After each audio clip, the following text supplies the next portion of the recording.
नमस्कार and I welcome you all to DRX mentor. मैं हूं डॉक्टर जैन। नाउ आप रेलवे फार्मासिस्ट 2024 के लिए यदि सीरियसली प्रिपरेशन कर रहे हैं तो ये टेस्ट आपको जरूर से अटेम्प्ट करना चाहिए। इससे आपको आइडिया लगेगा कि आपकी प्रिपरेशन कैसी चल रही है, क्योंकि इस बार कंपटीशन बहुत तगड़ा रहने वाला है, बहुत टफ रहने वाला है। यदि आपने अच्छे से प्रिपेयर नहीं किया तो मे भी ये चांस आपको अब 5 साल बाद मिलेगा, तो इसलिए आपको अच्छे से प्रिपेयर करना है सो दैट इस बार सिलेक्शन हो ही जाए। चलिए स्टार्ट करते हैं इस टेस्ट को। बस उससे पहले यदि आपने चैनल को सब्सक्राइब नहीं किया तो चैनल को सब्सक्राइब कर लीजिए सो दैट आपको फार्मेसी से रिलेटेड जितनी भी इंपॉर्टेंट अपडेट है वो मिलती रहेगी। और एडिशनली आप हमारे चैनल को भी ज्वाइन कर सकते हैं, जहां पर मात्र 29 रुपीज़ में आपको मिलेंगे प्रीवियस ईयर के रेलवे फार्मासिस्ट के क्वेश्चन पेपर, ईएसआईसी के क्वेश्चन पेपर, स्टेट गवर्नमेंट के फार्मासिस्ट के क्वेश्चन पेपर, जो कि बहुत ज़्यादा इंपॉर्टेंट है। आपकी जो आरआरबी प्रिपरेशन है उसको बूस्ट करेंगे, उसमें बहुत ज़्यादा हेल्पफुल होने वाले हैं।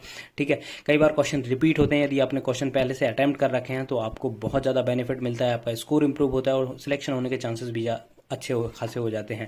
और एडिशनली आप हमारे कम्युनिटी सेक्शन को विजिट कर सकते हैं, जहां पर अपलोडेड मोर देन 500 एमसीक्यूज, जो कि बहुत ज़्यादा इंपॉर्टेंट है upcoming railway pharmacist point of view से। तो आप उनको अटेम्प्ट करके अपनी प्रिपरेशन को भी एनालाइज कर सकते हैं। तो चलिए स्टार्ट करते हैं आज के टेस्ट के बारे में। देखिए यहाँ पर इंपॉर्टेंट क्वेश्चन मैंने लिए हुए हैं, आपको कमेंट करके बताना है यदि आप पॉसिबल है तो, अदरवाइज अपनी कॉपी में लिखते जाइए कि इसका क्या आंसर है। लास्ट में आप मैच करिएगा कि आपके कितने आंसर्स करेक्ट, ये क्वेश्चन करेक्ट हो रहे हैं। तो चलिए, यहाँ पर कोई डिटेल में एक्सप्लेन नहीं करूंगा, हाँ जहाँ पे जरूरत होगी वहाँ पर जरूर एक्सप्लेन करूंगा, बट यहाँ पर जस्ट आपको मैं आंसर्स बताऊंगा। तो सबसे पहला क्वेश्चन है, standard for disinfectant fluid comes under. जो standard for disinfectant fluid comes किसके अंडर आता है, किस शेड्यूल के अंडर आता है? Schedule O, schedule R, schedule S, schedule E. तो इसका राइट आंसर है ए, शेड्यूल ओ के अंतर्गत आता है। One of the following form is needed for cosmetic manufacturing. इनमें से कौन सा फॉर्म कॉस्मेटिक मैन्युफैक्चरिंग के लिए रिक्वायर्ड होता है? फॉर्म 36, 32, 20, 24। तो इसका राइट आंसर है B, 32। How many members are elected among themselves by registered pharmacist of state? आपके ऑप्शंस हैं 3, 4, 5, 6। इसका राइट आंसर है 6। Nominated are elected members in state pharmacy council hold office for a term. कितने साल के लिए hold करते हैं? 3 ईयर, 4 ईयर, 5 ईयर, 6 ईयर। तो इसका राइट आंसर है सी, 5 ईयर। नेक्स्ट है, pharmacy act is established in किस ईयर में एस्टेब्लिश हुआ था? 1948, 1940, 1995 एंड 1919। इसका राइट आंसर है A, 1948। Which pharmaceutical product is not included in schedule C? Toxin, sera, antigen, capsule. तो इसका राइट आंसर है डी, कैप्सूल्स। नेक्स्ट क्वेश्चन है, name of the drug which shall be marketed under generic names only comes under? Schedule W, schedule X, schedule Y, schedule U. इसका right answer है A, schedule W.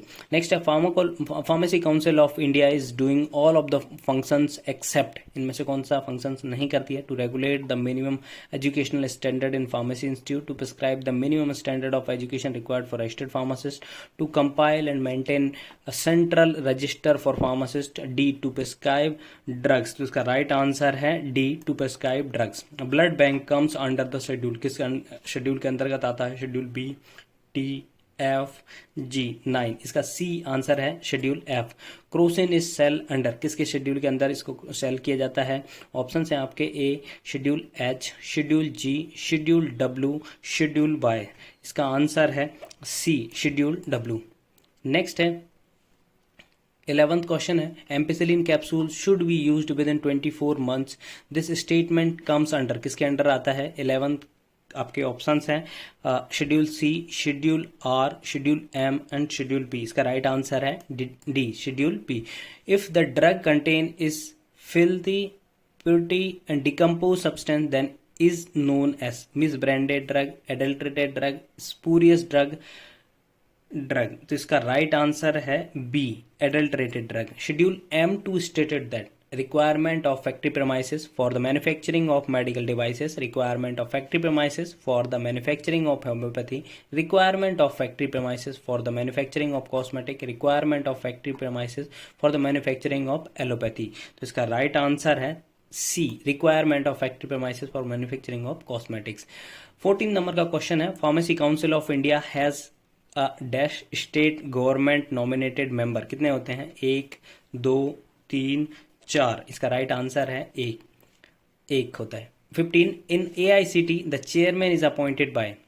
अब हालांकि ये question पूछने लायक नहीं है क्योंकि अब AICTE का कोई रोल बचा नहीं है, ऑब्सोलीट हो चुका है, तो ये क्वेश्चन आने के चांसेस नहीं, बट यदि आपको पता है तो जरूर कमेंट करिएगा। In AICTE the chairman is appointed by state government of Delhi, central government, election of registered pharmacist, president. 15B right answer central government. In the joint state pharmacy council elected member among the registered pharmacist are, कितने होते हैं? 1, 3, 2, 5। इसका right answer है B, 3 होते हैं। Manufacturing and analytical record of cosmetics are included in which schedule, किस schedule में included किए गए हैं? Y, U, U1 and V। इसका राइट आंसर है C, U1। Insulin injection according to preparation P schedule be stored at temperature 2 to 8 degree, must below not to freeze, at temperature which not exceed 5 degree Celsius, at temperature which not exceed 25 in cold place। इसका right answer है A, 2 to 8 degree Celsius।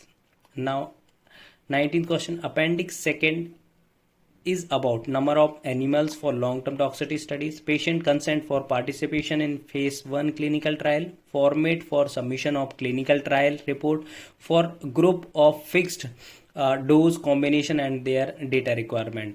तो इसका right answer है C, format for submission of clinical trial report। Schedule F3 related with, किससे related है? Standard for surgical dressing, standard for sterilised umbilical step, standard for ophthalmic preparation, standard for production of sera. 20 का सही answer है B, standard for sterilised umbilical steps. 21th question है, spurious drug come under section 17, section 17A, section 17B, section 3B। इसका right answer है सी, section 17B। Insulin come under, किसके under आता है? Schedule H, J, G, O। इसका right answer है C, schedule G।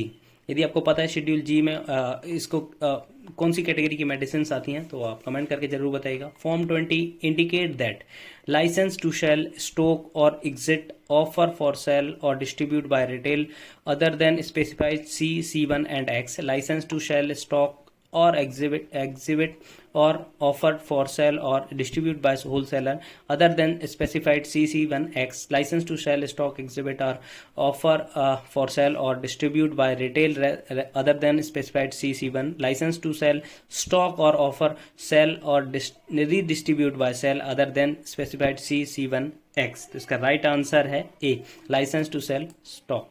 ठीक है, CC1X। देन यहाँ पे आप याद रखिए retail and other than specified. 24th question है, application for grant of a licence to manufacture Ayurvedic Siddha Unani requires, कौन सा नंबर का फॉर्म रिक्वायर्ड होता है? Form 24D, form 25E, form 20, form 21। 24th का राइट आंसर है A, form 24D। Private testing laboratory for carrying out test on drug require, कौन से number का फॉर्म? 32, 31, 30, 36। तो इसका राइट आंसर है D, 36। तो यहाँ पर 25 क्वेश्चन हम कवर कर चुके हैं। नेक्स्ट वीडियो हम 25 क्वेश्चन करेंगे। आई होप ये इन्फॉर्मेशन आपको अच्छी लगी होगी, वीडियो अच्छा लगा होगा, इन्फॉर्मेटिव लगा होगा। इन्फॉर्मेटिव लगा तो प्लीज़ चैनल को सब्सक्राइब करिए, वीडियो को लाइक करिए, शेयर करें एंड कमेंट करिए। थैंक यू, नमस्कार एंड आई वेलकम यू।